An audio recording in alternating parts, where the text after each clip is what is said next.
trouble about that. Couldn't prove it by me, but I believe you. Four is reasonable. Any more questions? Thank you very much.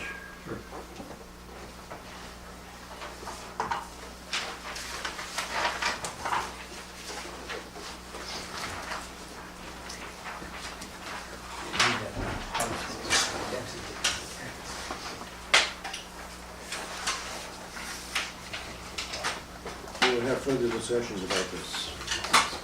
If anybody has any comments or anything that they would like to talk about, please let me know. And we'll have it on the agenda for the next meeting.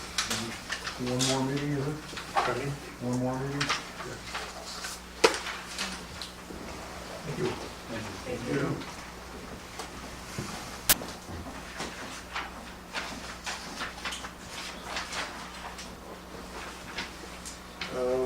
Final due accounts.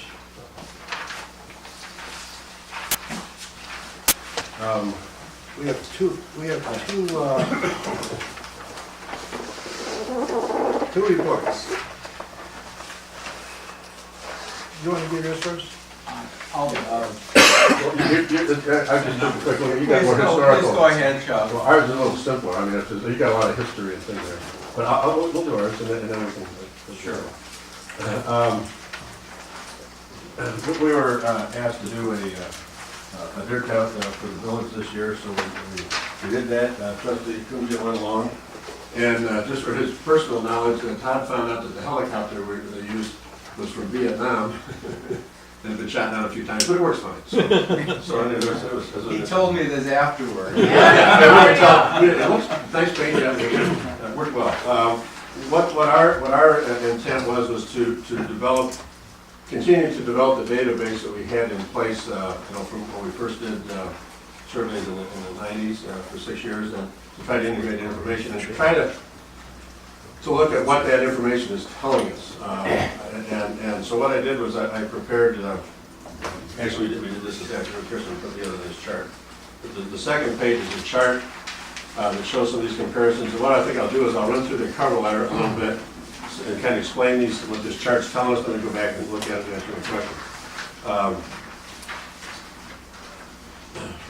What we did in the 90s was to find an area we felt that identified pretty much what we called the Riverwoods area of deer. In other words, it was the locations that where deer may be present to provide access into the village. It included basically Ryerson, and what's referred to as different South Ryerson, whatever, it's the Forest Reserve property that they manage right just north of Lake Cook Road, and Potawatomi Woods, South Lake Cook Road.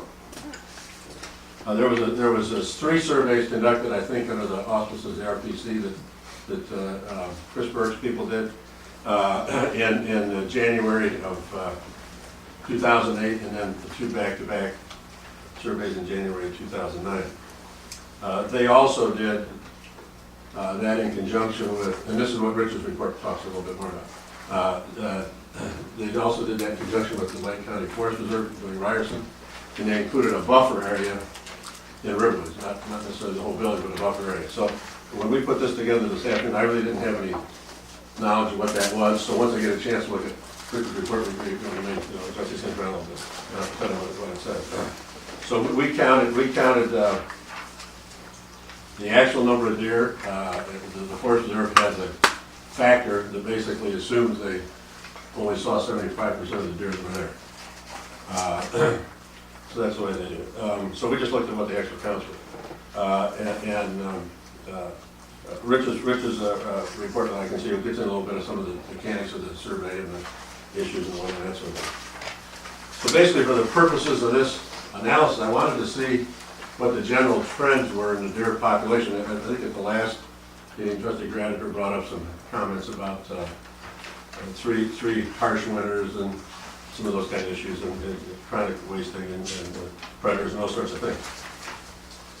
So basically, the last paragraph kind of summarizes what shows up on the chart in the back, and basically, I think we'll go to the back and to the chart now, and you can kind of see how this lays together.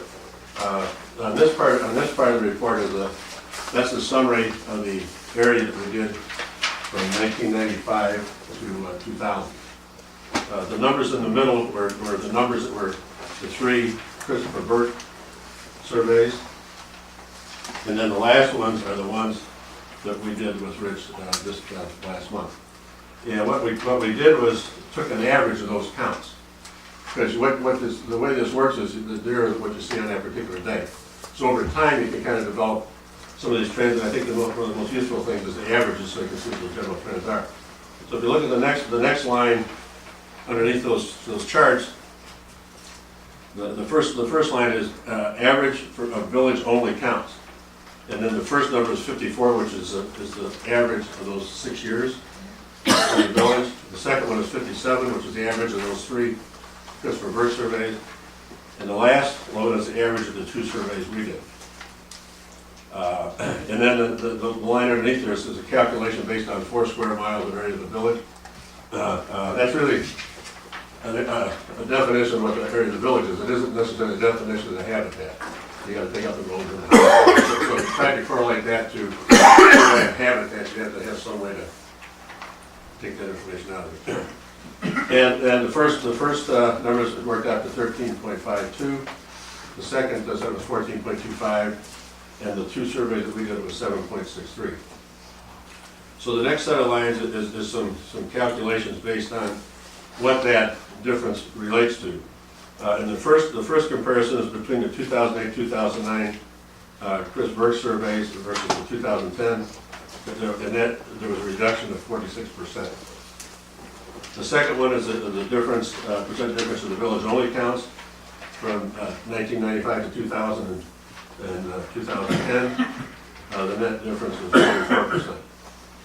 The last one is based on what we described as a Riverwoods area deer herd from the 1995 to 2000 survey. That average for village only, for the total count was 161, and for the total count this time it was 75, or a 53% reduction. Now, like I said, it's based on the number of deer you saw. What it tells you is really, I think kind of substantiates what Trustee Gradler said the last time. That it looks like there's a general reduction in the deer population over these last few years. I don't know if any of you know Charlie Potter from the Max McGraw Wildlife Federation. He has a radio show on WGN every Sunday morning, 5 o'clock.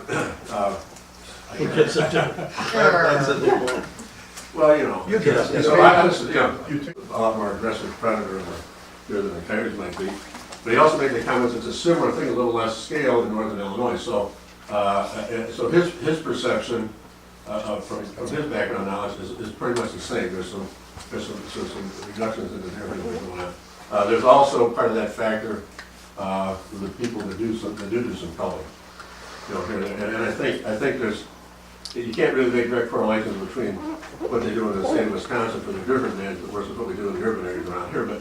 But I think in this regional area there are some concerns with the DNR people about some of these reductions, particularly in Wisconsin, where the revenue generated from deer hunting is a huge thing. It is in Illinois too. Yeah, and it is in Illinois, and I think we tried to find some current information from Illinois DNR, but we didn't have any closer that we could see.